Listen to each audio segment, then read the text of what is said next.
மூன்றாவது ஆராதனை வேலை ஆண்டவரே ஸ்தோத்திரம். நாளை எங்களுக்கு ஓய்வு நாளாய் தந்து இந்த 2வது ஆராதனையிலும் தேவ மகிமையை கர்த்தர் ஜனங்களோடு வெளிப்பட்டதற்காக உமக்கு நன்றி செலுத்துகிறோம். நாங்களும் ஸ்தோத்திரிக்கிறோம் ஆண்டவரே. இந்த ஆராதனை ஆரம்பத்தில் இந்த முடிவு வரையிலும் பரலோக மகிமை எங்கள் மத்தியில் இறங்குனதற்காக நன்றி. வந்த தேவனுடைய பிள்ளைகளை கர்த்தர் பலப்படுத்தினதற்காய் அவர்களுக்கு இருதயத்துக்கு ஏற்ற வார்த்தைகளை தந்து கர்த்தர் தாமே இந்த நாளிலும் இவர்களை பயப்படாதே, பலன் கொண்டு திடமானதாயிரு, காரியத்தை கர்த்தர் நடப்பிப்பேன் என்று சொன்னவர்.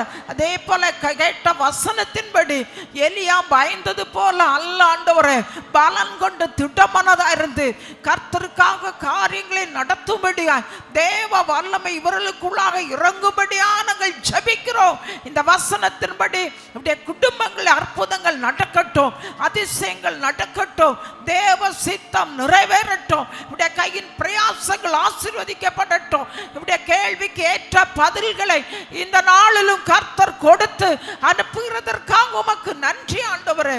ஆரம்பத்தில் மட்டும் தேவ கிருபை பாடல் பகுதியிலே, ஜெப பகுதியிலே, செய்தி பகுதிகளில், காணிக்கை பகுதி ஒவ்வொன்றிலும் தேவ மகிமை வெளிப்பட்டதற்காக கர்த்தர் பொறுப்படுத்தி நடத்துனதற்காக நாங்கள் உமக்கு நன்றி செலுத்துகிறோம். நாங்களும் ஸ்தோத்திரிக்கிறோம். உடைய ஜனங்கள் எங்களுக்கு செல்கிறார்கள். உடைய சமூகம் முன்னும் பின்னுமாய் இவர்களோடு கூட இருக்கட்டும். எல்லா பாதுகாப்பையும் கொடும் வரிக்கை எங்களை ஆயத்தப்படுத்தும்.